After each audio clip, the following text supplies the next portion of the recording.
In the summer of 1997, the ocean screamed. Somewhere in the Pacific, something made a sound so loud it was picked up by sensors thousands of miles apart at the same moment. Scientists nicknamed it the Bloop, and for the next 15 years, nobody could explain what made it. The equipment that caught it wasn't built for ocean research. It was Cold War leftovers. A network called SOSUS, built by the US Navy to track Soviet submarines hiding in the deep Pacific. When the Cold War ended, part of that network was handed over to NOAA, the US agency that studies oceans and the atmosphere. Scientists started using it to listen for whales, earthquakes, and volcanic activity on the seafloor. On May 19, 1997, it picked up something new, a short, rising sound. Very low frequency, extremely loud. It happened once, then it was gone. When researchers pulled the recording, they compared it against their entire library of known ocean sounds. Whale calls, ship engines, underwater landslides, nothing matched. What made it strange wasn't just that it was unidentified, it was the volume. The bloop was detected by hydrophones over 3,000 miles apart. For comparison, a blue whale, the loudest animal on Earth, can usually be heard a few hundred miles away under perfect conditions. So whatever made this sound would have to be louder than the loudest known animal on the planet. Which raised an obvious, slightly unsettling question. What is louder than the loudest thing we know of? Once the story went public, it spread fast. Newspapers ran headlines about a giant, undiscovered sea creature, something bigger than any whale, something living deeper than humans had ever explored. Then someone noticed a coincidence that made it worse. NOAA's coordinates for the bloop sat close to the fictional location H.P. Lovecraft used for R'lyeh, the sunken city where his monster Cthulhu supposedly slept. It was almost certainly a coincidence, but it's the kind of coincidence the internet refuses to let go of. For years afterward, giant sea monster was the unofficial leading theory, not because any scientist believed it, because nobody had a better one yet. Meanwhile, NOAA kept listening, and the bloop wasn't alone. Over the years, the same hydrophone network picked up other unexplained sounds, and researchers gave them names almost as strange as the recordings themselves. Julia, a long, low moan recorded in 1999, heard across the entire Pacific Array at once. Slowdown, a deep, descending groan recorded in 1997, lasting over 7 minutes.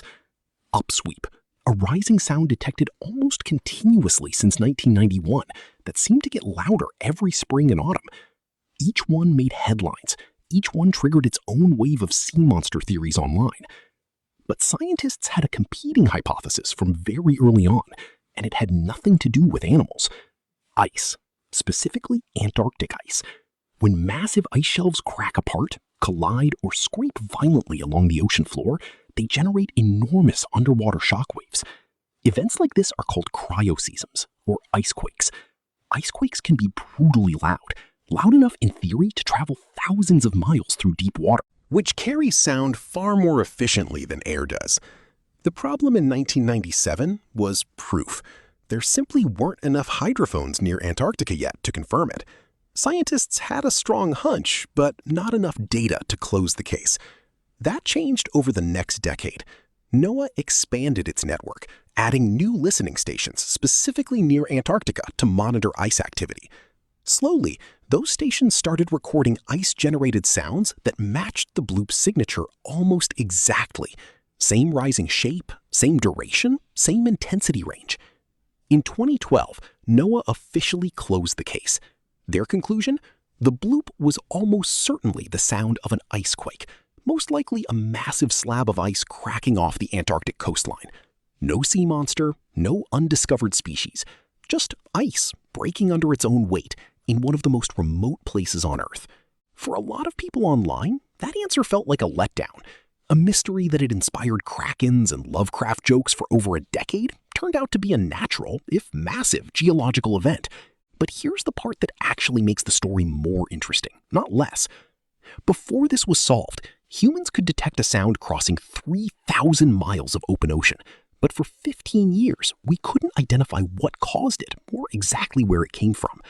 In 1997, we could already put satellites in orbit and sequence the human genome. and we still couldn't explain a loud noise in our own backyard. That gap says something about how little of the deep ocean we actually understand, even now. As of today, we have mapped more of the surface of Mars and more of the surface of the Moon than we have mapped the floor of our own oceans. NOAA itself estimates that more than 80% of the ocean remains unmapped, unobserved, and completely unexplored.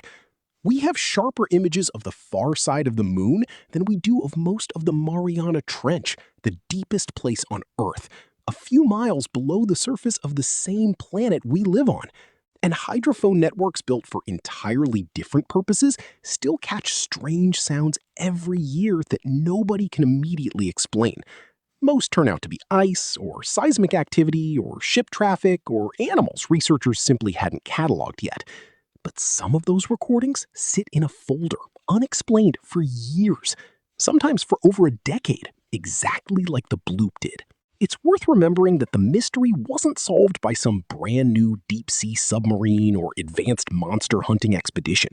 It was solved using Cold War submarine tracking equipment that was never designed for this purpose in the first place, repurposed by patient scientists who kept comparing new recordings to old ones until the pieces finally matched.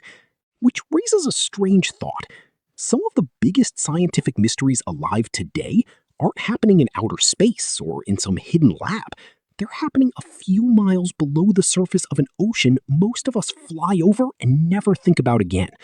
We've built instruments sensitive enough to detect a gravitational wave from two black holes colliding over 1 billion light years away. We still don't have a complete map of our own seafloor. Weird science mysteries like the Bloop usually aren't really about monsters. They're reminders that mysterious often just means not yet measured carefully enough. Julia, Slowdown, and Upsweep have all since been linked to ice movement or seismic activity, though a couple of the details are still debated among researchers. Somewhere out there right now, a hydrophone is probably recording something nobody has ever heard before. And for a little while, until someone matches the waveform to a cause, it will just be another Bloop. Loud, unexplained, and for a moment, genuinely mysterious. If a new Bloop showed up in the ocean tomorrow, what do you think it would turn out to be? Leave your best guess in the comments. And if you liked this one, there are stranger mysteries where this came from.